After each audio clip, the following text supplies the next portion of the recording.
ಸಪ್ತಾಶ್ವ ಟಿವಿಗೆ ಸ್ವಾಗತ. ನಾನು ಶಮಿ ಶೆಟ್ಟಿ. ನೀವೇನಾದ್ರೂ ವರ್ಲ್ಡ್ ಟ್ರಿಪ್ ಮಾಡ್ತೀವಿ ಅಥವಾ ವಿದೇಶಕ್ಕೆ ಹೊರಡಬೇಕು ಅನ್ನೋ ಪ್ಲಾನ್ ಏನಾದ್ರೂ ಮಾಡಿದ್ರೆ ಈ ಸ್ಟೋರಿನ ನೋಡ್ಲೇಬೇಕು. ಯಾಕೆಂದ್ರೆ ನಮ್ಮ ಬೆಂಗಳೂರಿನ ಇಂಟರ್ನ್ಯಾಷನಲ್ ಏರ್ಪೋರ್ಟ್ ನಲ್ಲಿ 22 ಫ್ಲೈಟ್ಗಳು ಕ್ಯಾನ್ಸಲ್ ಆಗಿವೆ. ಯಾವ ಯಾವ ಫ್ಲೈಟ್ ಕ್ಯಾನ್ಸಲ್ ಆಗಿವೆ ಅಂತ ಹೇಳ್ತೀವಿ, ಫುಲ್ ವಿಡಿಯೋ ನೋಡಿ.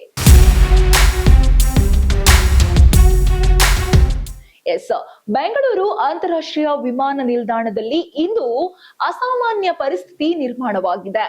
ಇರಾನ್ ಇಸ್ರೇಲ್ ಯುದ್ಧದ ಪರಿಣಾಮವಾಗಿ ವಾಯುನೆಲೆ ಮುಚ್ಚಲ್ಪಟ್ಟಿರುವುದರಿಂದ ಬೆಂಗಳೂರಿನಿಂದ ಹೊರಡಬೇಕಿದ್ದ 10 ವಿಮಾನಗಳು ಹಾಗೂ ಆಗಮಿಸಬೇಕಿದ್ದ 12 ವಿಮಾನಗಳು ರದ್ದುಗೊಂಡಿವೆ. ಒಟ್ಟು 22 ವಿಮಾನಗಳ ಹಾರಾಟ ರದ್ದುಗೊಂಡಿರೋದ್ರಿಂದ ಪ್ರಯಾಣಿಕರಲ್ಲಿ ಗೊಂದಲ ಮತ್ತು ಆತಂಕ ಉಂಟಾಗಿದೆ. ಅಬುಧಾಬಿ, ಜಿದ್ದಾ, ದೋಹಾ, ದುಬೈ, ಬರ್ಹೇನ್ಗೆ ತೆರಳಬೇಕಿದ್ದ ವಿಮಾನಗಳು ರದ್ದುಗೊಂಡಿದ್ದು, ಏರ್ ಇಂಡಿಯಾ, ಎಮಿರೇಟ್ಸ್, ಇಂಡಿಗೋ, ಕತರ್ ಸೇರಿದಂತೆ ಹಲವು ಏರ್ಲೈನ್ಸ್ಗಳು ತಮ್ಮ ಸೇವೆಗಳನ್ನು ಸ್ಥಗಿತಗೊಳಿಸಿವೆ. ಟಿಕೆಟ್ ಬುಕ್ ಮಾಡಿಕೊಂಡಿದ್ದ ಪ್ರಯಾಣಿಕರಿಗೆ ಪರ್ಯಾಯ ವ್ಯವಸ್ಥೆ ಕಲ್ಪಿಸಲಾಗಿದ್ದು, ಟಿಕೆಟ್ಗಳನ್ನು ಮರು ನಿಗದಿಪಡಿಸುವ ಅಥವಾ ಹಣವನ್ನ ವಾಪಸ್ ನೀಡುವ ವ್ಯವಸ್ಥೆ ಕೂಡ ಮಾಡಲಾಗಿದೆ. ಯುದ್ಧ ಆರಂಭವಾದ ನಂತರದಿಂದಲೇ ಏರ್ಲೈನ್ಸ್ ಸಿಬ್ಬಂದಿ ಪ್ರಯಾಣಿಕರಿಗೆ ನಿರಂತರವಾಗಿ ಮಾಹಿತಿ ನೀಡುತ್ತಿದ್ದಾರೆ.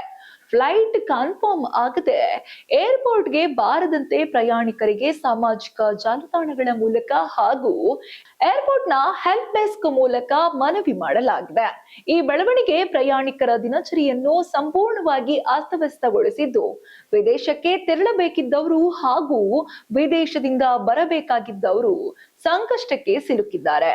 ಯುದ್ಧದ ಪರಿಣಾಮವಾಗಿ ವಿಮಾನ ಸಂಚಾರದಲ್ಲಿ ಉಂಟಾದ ಅಡಚಣೆ ಇನ್ನು ಎಷ್ಟು ದಿನ ಮುಂದುವರಿಯುತ್ತದೆ ಎಂಬುದು ಸ್ಪಷ್ಟವಾಗಿಲ್ಲ.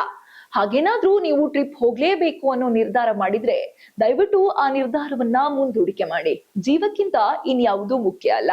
ಇದಾಗಿತ್ತು ಈ ಹೊತ್ತಿನ ವಿಶೇಷ. ಇನ್ನಷ್ಟು ಅಪ್ಡೇಟ್ಸ್ಗಾಗಿ ನೋಡ್ತಾ ಇರಿ ಸಪ್ತಾಶ್ವ ಟಿವಿ.